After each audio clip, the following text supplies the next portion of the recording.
Hello, and welcome to the This Happened Today in History podcast. I am your host, Mr. Miller. This podcast will cover a number of topics that happened on this date in history. Please visit the podcast webpage at thishappenedtoday.buzzsprout.com. There you can download the notes page, which will help you organize the information as well as develop your own ideas on how these events change the world around us. If you're interested in hearing more, please consider subscribing so you will not miss out on what happens tomorrow in history. Today is April 7th. On April 7th of 1933, the sale of beer became legal again in the United States. Reversing the former order of things, beer flowed freely in San Diego while the bars in Tijuana were almost deserted. Here are the first few paragraphs of a story from 1933 from San Diego Tribune. 70 million Americans get chance at new brew. Hold Jubilee as brew on tap in 19 states. The thump of bung starters on countless kegs drummed a long-lost beverage back to the American scene today. Lawful 3.2% beer gushed in territory populated by about 70 million Americans as 19 states and the District of Columbia lifted a ban more than 13 years old. There was a funeral for near beer. Jubilee and jollity were widespread among friends of the beverage. Its foes voiced criticism and warning. 5 minutes after beer became legal at midnight, a big truck, gay with festoons, rumbled to the service entrance of the White House, bearing two cases, a brewer's gift to the president. President Roosevelt, who had retired, had indicated that he will give the beer to friends. On Broadway, New Yorkers paraded behind a hearse lettered, "Near Beer is Dead," while a band in bright Bavarian uniforms played dirges and drinking songs. "Surprisingly good," said Chicago beer connoisseurs as they celebrated New Beer's Day, while 100,000 cases and 200,000 barrels sped to points of delivery there, cheering throngs crowded downtown streets, hotels, and eating places. German societies in St. Paul, where beer flowed freely at midnight, toasted Roosevelt, "Happy Day." A funeral march ushered spiked beer to oblivion. Not only in restaurants and cafes, the pre-prohibition drinking places was beer available for shoppers and business folk today. You could have it with a sandwich at drugstore soda fountains or with a hot dog at corner soft drink stands. Few arrests were reported. Scattered reports from about the country indicate that although hilarity ran high in some cities, arrests for intoxications were few and in most cases even those were attributed by authorities to impatience, which caused the drinkers to start celebrating on illegal brews before the new 3.2 beer was made available. Almost as busy as the brewers were the officials assigned to the task of arranging federal, state, and local licenses. In New York, the Department of Health began scanning their list of applicants for retail licenses for a projected drive against the city's speakeasies, estimated to number about 20,000. Any speak which has not procured a beer license by next Wednesday will be subject to raid by the department.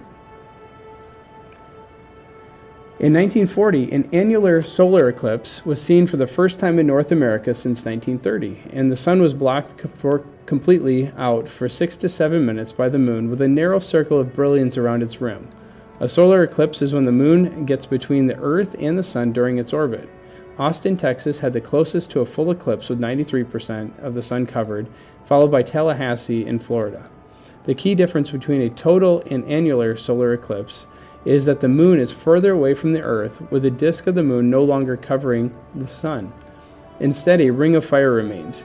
Even though the light is greatly reduced, it is not possible to safely view with the naked eye, and solar filters must be used at all times, even during annularity.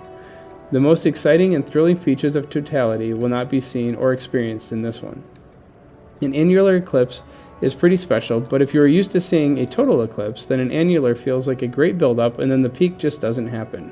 This is the reason why Jordy jokes that he won't get out of bed for anything less than a total these days. What does it feel like to experience a partial eclipse, an annular or a total? To me, it comes down to the degree of immersion and intensity. On a scale of 0 to 10 of immersion and intensity, a partial eclipse would rate around a 4. It's interesting. It makes you think about the universe in a three-dimensional way. You become aware of the inevitability of the universal clock.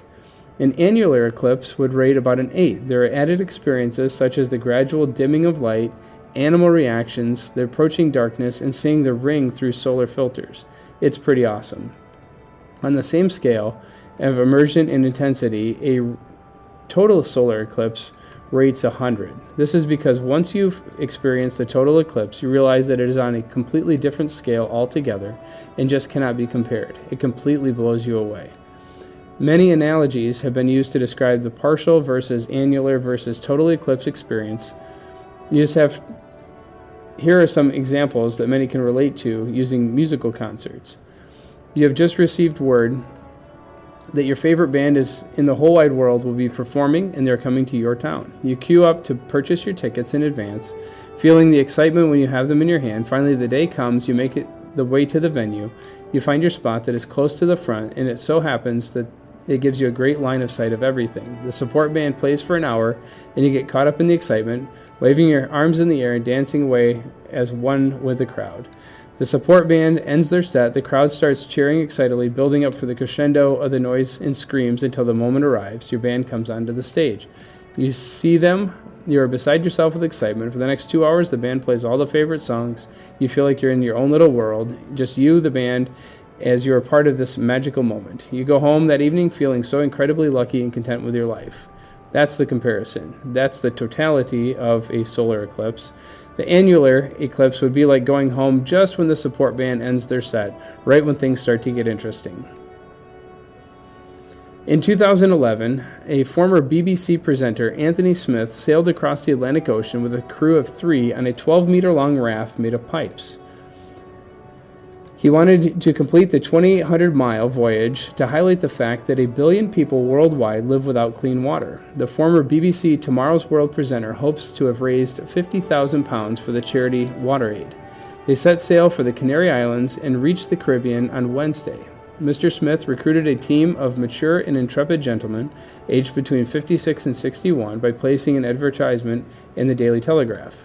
It read, "Fancy rafting across the Atlantic? Famous traveler requires 3 crew. Must be OAP, serious adventurers only." The 85-year-old was a science correspondent and presenter on the BBC program, which was axed in 2003 after 40 years. Speaking ahead of the trip, he said, "Water strikes at the very heart of need. To voyage almost 3,000 miles upon the salty kind will make us intensely aware of places in the world that are without adequate supplies." Their vessel, named the Antiqui, was constructed out of 12-meter or 39-foot-long lengths of pipe. It was powered by a 400-square-foot sail and steered using twin rudders and oars, traveling at an average speed of 4 knots. The crew had intended to end their voyage in the Bahamas, but strong winds and currents forced them to the Dutch Caribbean island of St. Martin. Crew member John Russell, 61 from Stroud, said he was looking forward to having a nice shower and washing the salt off of me, and to having a nice steak to eat. We haven't had fresh food for a long time. We've been living out of tins. Our fresh fruit and vegetables ran out a long time ago. You have been listening to the This Happened Today in History podcast. I thank you for listening, and I hope that you have enjoyed learning about historical events from the past. Thank you to the following websites for their information regarding today's topics: ThePeopleHistory.com. Beer goes on sale again in 19 of the 48 states, from the San Diego Union Tribune.com. The North America Annular Solar Eclipse of 1940 from BeingInTheShadow.com. And 2011's British man sails across the Atlantic on a raft from BBC.com. The music used as the background track for this podcast is Americana, created by Kevin MacLeod on Incompetech.com. If you enjoyed this information and would like to hear more, please consider subscribing, as this will keep the historical events in your feed in the morning for each day. I hope you have a great day.